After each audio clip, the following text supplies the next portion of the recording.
ಎಲ್ಲರಿಗೂ ನಮಸ್ಕಾರ. Welcome to my channel. ಇವತ್ತಿನ ವಿಡಿಯೋದಲ್ಲಿ ಸಖತ್ ರುಚಿಕರವಾಗಿ ಬೆಳಗಿನ ತಿಂಡಿಗೆ ಹಾಗೆ ಮಧ್ಯಾಹ್ನದ ಲಂಚ್ ಬಾಕ್ಸ್ಗೂ ಸಹ ಸರಿ ಹೊಂದುವಂತಹ ಸೋಯಾ ಚೆನ್ನ ಪಲಾವ್ ಯಾವ ರೀತಿಯಾಗಿ ಮಾಡೋದು ಅಂತ ತಿಳಿಸ್ಕೊಡ್ತೀನಿ.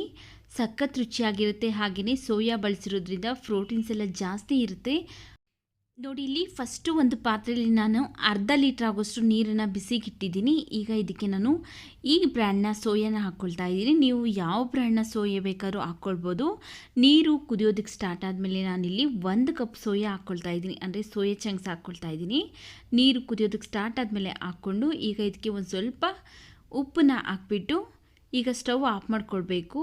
ಸ್ಟವ್ ಆಫ್ ಮಾಡಿಕೊಂಡು ಇದ್ರ ಮೇಲೆ ಒಂದು ಲಿಡ್ನ ಕ್ಲೋಸ್ ಮಾಡಿಬಿಟ್ಟು ಮುಚ್ಚಿಬಿಡೋಣ ಒಂದು 2 ನಿಮಿಷ. ಈಗ ಒಂದು 2 ನಿಮಿಷ ಆದಮೇಲೆ ಓಪನ್ ಮಾಡ್ತಾ ಇದ್ದೀನಿ. ನೋಡಿ, ಈ ಸೋಯಾ ಎಲ್ಲ ಚೆನ್ನಾಗಿ ನೆಂದಿದೆ. ಇದೇ ರೀತಿ ಬಿಸಿನೀರಲ್ಲಿ ಹಾಕಿ ಮುಚ್ಚಿಡೋದ್ರಿಂದ ಸೋಯಾ ಎಲ್ಲ ಚೆನ್ನಾಗಿ ಸಾಫ್ಟ್ ಆಗುತ್ತೆ. ಈಗ ಇದರಲ್ಲಿರುವಂಥ ನೀರನ್ನೆಲ್ಲ ನಾನಿಲ್ಲಿ ಸಪ್ರೇಟ್ ಮಾಡ್ಕೊಂಡಿದ್ದೀನಿ. ಹಾಗೆಯೇ ನೆನೆಸಿರುವಂತಹ ಸೋಯನ್ನು ಸಹ ಮತ್ತೊಂದು ಪಾತ್ರೆಗೆ ಸೇರಿಸ್ಕೊಂಡು ಈಗ ಇದಕ್ಕೆ ತಣ್ಣೀರನ್ನು ಹಾಕ್ಕೊಳ್ತಾ ಇದ್ದೀನಿ. ತಣ್ಣೀರನ್ನು ಹಾಕ್ಬಿಟ್ಟು ಚೆನ್ನಾಗಿ ಇದರಲ್ಲಿರುವಂಥ ನೀರನ್ನೆಲ್ಲ ಹಿಂಡಿ ತೆಗಿಬೇಕಾಗತ್ತೆ. ನೋಡಿ, ಇದೇ ರೀತಿಯಾಗಿ ಎಲ್ಲ ಸೋಯಾದಲ್ಲೂ ಸಹ ನೀರನ್ನೆಲ್ಲ ಹಿಂಡಿ ತೆಗೆದು ಇಟ್ಕೊಳ್ತೀನಿ. ನೋಡಿ, ನೀರನ್ನೆಲ್ಲ ಹಿಂಡಿ ತೆಗೆದು ಇಟ್ಕೊಂಡಿದ್ದೀನಿ. ಹಾಗೆಯೇ ಇಲ್ಲಿ ನಾನು ಒಂದು ನೈಟ್ ಪೂರ್ತಿನೇ ಕಾಬೂಲ್ ಕಡಲೆಕಾಳನ್ನು ನೆನೆಸಿ ಇಟ್ಕೊಂಡಿದ್ದೀನಿ. ಹಾಗೆಯೇ ಇಲ್ಲಿ ನಾನು 2 ಗ್ಲಾಸ್ ಅಕ್ಕಿ ಹಾಕ್ಕೊಳ್ತಾ ಇದ್ದೀನಿ ಒಂದು ಪಾತ್ರೆಗೆ. ನಾರ್ಮಲ್ ಆಗಿ ಊಟಕ್ಕೆ ಬಳಸುವಂತಹ ಸೋನಾ ಮಸೂರಿ ಅಕ್ಕಿನೇ ಹಾಕ್ಕೊಳ್ತಾ ಇದ್ದೀನಿ. ಈಗ 1-2 ಸರಿ ಚೆನ್ನಾಗಿ ವಾಶ್ ಮಾಡಿಕೊಂಡು ಇದು ಮುಳುಗುವಷ್ಟು ನೀರನ್ನು ಹಾಕ್ಬಿಟ್ಟು ನಾವು ಒಗ್ಗರಣೆ ಆಗೋವರೆಗೂ ನೆನೆಯೋದಕ್ಕೆ ಬಿಡ್ತೀನಿ. ಹಾಗೆಯೇ ಒಂದು ಮಿಕ್ಸಿ ಜಾರ್ಗೆ ನಾನಿಲ್ಲಿ 1 ಗಡ್ಡೆ ಬೆಳ್ಳುಳ್ಳಿನ ಸಿಪ್ಪೆ ತೆಗೆದು ಹಾಕ್ಕೊಳ್ತಾ ಇದ್ದೀನಿ. 2 ಇಂಚು ಹಸಿ ಶುಂಠಿಯನ್ನು ಸಹ ಕಟ್ ಮಾಡಿ ಹಾಕ್ಕೊಳ್ತಾ ಇದ್ದೀನಿ. ಒಂದು 3-4 ಸ್ಪೂನ್ ಆಗೋಷ್ಟು ಹಸಿ ಕೊಬ್ಬರಿ, ಒಂದು 4-5 ಹಸಿಮೆಣಸಿನಕಾಯಿ, ಸ್ವಲ್ಪ ಪುದೀನ ಸೊಪ್ಪು, ಹಾಗೆಯೇ ಸ್ವಲ್ಪ ಕೊತ್ತಂಬರಿ ಸೊಪ್ಪು ಹಾಕ್ಕೊಳ್ತಾ ಇದ್ದೀನಿ. ಈಗ ಇದಕ್ಕೆ ಒಂದು ಸ್ವಲ್ಪ ನೀರನ್ನು ಸೇರಿಸಿ ನುಣ್ಣಗೆ ಗ್ರೈಂಡ್ ಮಾಡ್ಕೊಳ್ಬೇಕು. ನೋಡಿ, ಈ ರೀತಿಯಾಗಿ ನುಣ್ಣಗೆ ಗ್ರೈಂಡ್ ಮಾಡ್ಕೊಳ್ಬೇಕು. ಈಗ ಇದು ರೆಡಿ ಆಗಿದೆ. ಇದನ್ನು ಸೈಡ್ಗಿಟ್ಟು ಕುಕ್ಕರ್ ಬಿಸಿಗಿಟ್ಟು ಅದಕ್ಕೆ ನಾನು 1-2-3 ಸ್ಪೂನ್ ಆಗೋಷ್ಟು ಎಣ್ಣೆ ಹಾಕ್ಕೊಂಡಿದ್ದೀನಿ. ಎಣ್ಣೆ ಚೆನ್ನಾಗಿ ಬಿಸಿ ಆದಮೇಲೆ 3 ಏಲಕ್ಕಿ, 2 ಪಲಾವ್ ಎಲೆ, 1 ಸ್ಟಾರ್ ಮೊಗ್ಗು, 1/4 ಸ್ಪೂನ್ ಆಗೋಷ್ಟು ಸೋಂಪು, 2 ಪೀಸ್ ಚಕ್ಕೆ, ಒಂದು 5-6 ಲವಂಗ ಹಾಕ್ಕೊಂಡು ಫ್ರೈ ಮಾಡ್ಕೊಳ್ತಾ ಇದ್ದೀನಿ. ಈ ಮಸಾಲ ಪದಾರ್ಥಗಳು ಹಾಕಿದ್ದಾದಮೇಲೆ ನಾವು ಒಂದು 30 ಸೆಕೆಂಡ್ ಫ್ರೈ ಮಾಡಿಕೊಂಡ್ರೆ ಸಾಕು. ಈಗ ಇದಕ್ಕೆ ನಾನು ಒಂದು 3 ಈರುಳ್ಳಿನ ಕಟ್ ಮಾಡಿ ಹಾಕ್ಕೊಳ್ತಾ ಇದ್ದೀನಿ. ಈರುಳ್ಳಿ ಎಲ್ಲ ಈಗ ನಾವು ಎಣ್ಣೆಯಲ್ಲೇ ಚೆನ್ನಾಗಿ ಫ್ರೈ ಮಾಡ್ಕೊಳ್ಬೇಕು. ನೀವೇನಾದರೂ ಫಸ್ಟ್ ಟೈಮ್ ನಮ್ಮ ಚಾನಲ್ಗೆ ವಿಸಿಟ್ ಮಾಡಿ ನೋಡ್ತಾ ಇದ್ದರೆ ಪ್ಲೀಸ್ ನಮ್ಮ ಚಾನಲ್ಗೆ ಸಬ್ಸ್ಕ್ರೈಬ್ ಮಾಡಿಕೊಂಡು ಪಕ್ಕದಲ್ಲೇ ಬರುವಂಥ ಬೆಲ್ ಐಕನಲ್ಲಿ ಆಲ್ ಅನ್ನೋ ಆಪ್ಷನ್ಸ್ ಸೆಲೆಕ್ಟ್ ಮಾಡ್ಕೊಳ್ಳಿ. ಆಗ ನಾವು ಹಾಕೋ ಎಲ್ಲ ವಿಡಿಯೋ ನೋಟಿಫಿಕೇಷನ್ ನಿಮಗೆ ಬರುತ್ತೆ. ನೀವೇ ನಮ್ಮ ವಿಡಿಯೋನ ಫಸ್ಟ್ ನೋಡ್ಬೋದು.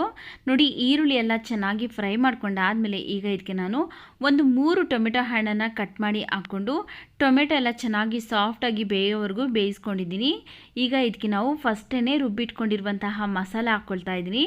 ಇಲ್ಲಿ ಮಸಾಲಾನ ನಾವು ಯಾವುದನ್ನು ಸಹ ಉರಿದೇನೆ ಹಸಿದಾಗಿ ರುಬ್ಕೊಂಡಿರೋದ್ರಿಂದ ಎಲ್ಲ ಮಸಾಲೆನೂ ಸಹ ಈಗ ಒಂದು 4-5 ನಿಮಿಷ ಚೆನ್ನಾಗಿ ಫ್ರೈ ಮಾಡ್ಕೊಳ್ಬೇಕು. ಇದರಲ್ಲಿರುವಂಥ ಹಸಿ ಸ್ಮೆಲ್ಲೆಲ್ಲ ಹೋಗಬೇಕು.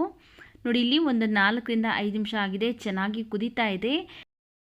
ಈಗ ಇದಕ್ಕೆ ನಾವು ಫಸ್ಟೇ ಬಿಸಿನೀರಲ್ಲಿ ನೆನೆಸಿ ಹಿಂಡಿ ಇಟ್ಕೊಂಡಿದ್ರಲ್ಲ ಆ ಸೋಯಾ ಹಾಕ್ಕೊಳ್ತಾ ಇದ್ದೀನಿ. ಆನಂತರ ನೆನೆಸ್ಕೊಂಡಿರುವಂತಹ ಕಾಬೂಲ್ ಕಡಲೆಕಾಳು ಹಾಕ್ಕೊಳ್ತಾ ಇದ್ದೀನಿ. ಈಗ ಇವಿಷ್ಟನ್ನು ಹಾಕ್ಕೊಂಡಾದ್ಮೇಲೆ ನಾವು ಒಂದ್ಸರಿ ಮಿಕ್ಸ್ ಮಾಡ್ಕೊಳ್ಬೇಕು. ನೋಡಿ, ಈಗ ಇವಿಷ್ಟು ಚೆನ್ನಾಗಿ ಒಂದ್ಸರಿ ಮಿಕ್ಸ್ ಮಾಡಿಬಿಟ್ಟು ಈಗ ಇದಕ್ಕೆ ನಾನು 1/4 ಸ್ಪೂನ್ ಆಗೋಷ್ಟು ಅರಿಶಿನ ಪುಡಿ ಹಾಕ್ಕೊಳ್ತಾ ಇದ್ದೀನಿ. ಹಾಗೆಯೇ 1/4 ಸ್ಪೂನ್ ಆಗೋಷ್ಟು ಗರಂ ಮಸಾಲ ಹಾಕ್ಕೊಳ್ತಾ ಇದ್ದೀನಿ. 1 ಸ್ಪೂನ್ ಧನಿಯಾ ಪೌಡ್ರ್ ಹಾಕ್ಕೊಳ್ತಾ ಇದ್ದೀನಿ. 1.5 ಸ್ಪೂನ್ ನಾನಿಲ್ಲಿ ರೆಡ್ ಚಿಲ್ಲಿ ಪೌಡ್ರ್ ಹಾಕ್ಕೊಳ್ತಾ ಇದ್ದೀನಿ. ನೋಡಿಕೊಂಡು ನಿಮ್ಮ ಖಾರಕ್ಕೆ ತಕ್ಕನಾಗೆ ನೀವು ನೋಡಿಕೊಂಡು ರೆಡ್ ಚಿಲ್ಲಿ ಪೌಡ್ರ್ ಹಾಕ್ಕೊಳ್ಳಿ. ಯಾಕಂದರೆ ಫಸ್ಟೇ ಹಸಿಮೆಣ್ಸಿನ್ಕಾಯಿ ಹಾಕಿರ್ತೀರಿ. ನಿಮ್ಮ ಖಾರಕ್ಕೆ ಎಷ್ಟು ಬೇಕು ನಿಮ್ಮ ರುಚಿಗೆ ನೋಡಿಕೊಂಡು ನೀವು ರೆಡ್ ಚಿಲ್ಲಿ ಪೌಡ್ರ್ ಹಾಕ್ಕೊಂಡು ಚೆನ್ನಾಗಿ ಒಂದ್ಸರಿ ಮಿಕ್ಸ್ ಮಾಡ್ಕೊಳ್ಬೇಕು. ಮಿಕ್ಸ್ ಮಾಡ್ಕೊಂಡ ನಂತರ ಈಗ ಇದಕ್ಕೆ ನಾವು 2 ಗ್ಲಾಸ್ ಅಕ್ಕಿಗೆ 4 ಗ್ಲಾಸ್ ನೀರನ್ನು ಸೇರಿಸ್ತಾ ಇದ್ದೀನಿ. ಅಂದರೆ 1 ಗ್ಲಾಸ್ ಅಕ್ಕಿ ಇದ್ದರೆ 2 ಗ್ಲಾಸ್ ನೀರು ಹಾಕ್ಕೊಳ್ಬೇಕಾಗತ್ತೆ. ಇಲ್ಲಿ ನಾನು 2 ಗ್ಲಾಸ್ ಅಕ್ಕಿಗೆ 4 ಗ್ಲಾಸ್ ನೀರನ್ನು ಸೇರಿಸಿ ಚೆನ್ನಾಗಿ ಮಿಕ್ಸ್ ಮಾಡ್ಕೊಳ್ತಾ ಇದ್ದೀನಿ. ಈಗ ಇದಕ್ಕೆ ನಾವು ರುಚಿಗೆ ತಕ್ಕಷ್ಟು ಉಪ್ಪನ್ನು ಸೇರಿಸಿ ಚೆನ್ನಾಗಿ ಒಂದ್ಸರಿ ಮಿಕ್ಸ್ ಮಾಡಿಕೊಂಡು ಇದ್ರ ಮೇಲೆ ಲಿಡ್ನ ಕ್ಲೋಸ್ ಮಾಡಿ ನಾವು ಚೆನ್ನಾಗಿ ಕುದಿಸ್ಕೊಳ್ಬೇಕು. ನೋಡಿ, ಫಸ್ಟೇ ಅಕ್ಕಿ ಹಾಕೋದಕ್ಕೆ ಹೋಗಬಾರ್ದು. ಈ ಮಸಾಲ ಎಲ್ಲ ಚೆನ್ನಾಗಿ ಕುದಿಯೋದಕ್ಕೆ ಸ್ಟಾರ್ಟ್ ಆದಮೇಲೆ ಅಕ್ಕಿ ಹಾಕೋದ್ರಿಂದ ಅನ್ನ ಚೆನ್ನಾಗಿ ಉದ್ರುದ್ರಾಗಿ ಆಗುತ್ತೆ. ಹಾಗೆಯೇ ಎಲ್ಲ ಮಸಾಲೆನೂ ಸಹ ಅನ್ನಕ್ಕೆ ಕರೆಕ್ಟಾಗಿ ಹಿಡಿಯುತ್ತೆ. ನೋಡಿ, ಚೆನ್ನಾಗಿ ಕುದಿಯೋ ಟೈಮಲ್ಲಿ ಈಗ ಫಸ್ಟನ್ನೇ ತೊಳೆದಿಟ್ಕೊಂಡಿರುವಂತಹ ಅಕ್ಕಿ ಹಾಕ್ಕೊಂಡು ಚೆನ್ನಾಗಿ ಒಂದ್ಸರಿ ಮಿಕ್ಸ್ ಮಾಡ್ಕೊಳ್ತಾ ಇದ್ದೀನಿ. ಮಿಕ್ಸ್ ಮಾಡ್ಕೊಂಡಿದ್ದ ತಕ್ಷಣ ನಾವು ಕುಕ್ಕರ್ ಲಿಡ್ನ ಕ್ಲೋಸ್ ಮಾಡಬಾರ್ದು, ಮತ್ತು ಇದನ್ನು ನಾವು ಚೆನ್ನಾಗಿ ಕುದಿಸ್ಕೊಳ್ಬೇಕಾಗತ್ತೆ. ನೋಡಿ, ಈ ರೀತಿಯಾಗಿ ಚೆನ್ನಾಗಿ ಕುದೀತಾ ಇದೆ. ಈಗ ಈ ಕುದಿಯೋ ಟೈಮಲ್ಲಿ ನಾವು ಕುಕ್ಕರ್ ಲಿಡ್ನ ಕ್ಲೋಸ್ ಮಾಡಿ 1 ವಿಜಿಲ್ ಕೂಗಿಸ್ಕೊಳ್ಬೇಕು. ಈ ಕುದಿಯೋ ಟೈಮಲ್ಲಿ ನಾವು ಕುಕ್ಕರ್ ಲಿಡ್ನ ಕ್ಲೋಸ್ ಮಾಡಿ ಕೂಗಿಸ್ಕೊಳ್ಳೋದ್ರಿಂದ ಅನ್ನದ ಮೇಲೆ ಬಂದು ಮಸಾಲೆ ಕುತ್ಕೊಳ್ಳೋದಿಲ್ಲ. ತಳಗಡೆವರೆಗೂ ಚೆನ್ನಾಗಿ ಉಪ್ಪು, ಹುಳಿ, ಖಾರ, ಮಸಾಲೆ ಎಲ್ಲ ಹಿಡ್ದಿರುತ್ತೆ. ನೀವೇ ನೋಡ್ಬೋದು. ನೋಡಿ, 1 ವಿಜಿಲ್ ಬಂದಮೇಲೆ ಓಪನ್ ಮಾಡಿ ತೋರಿಸ್ತಾ ಇದ್ದೀನಿ.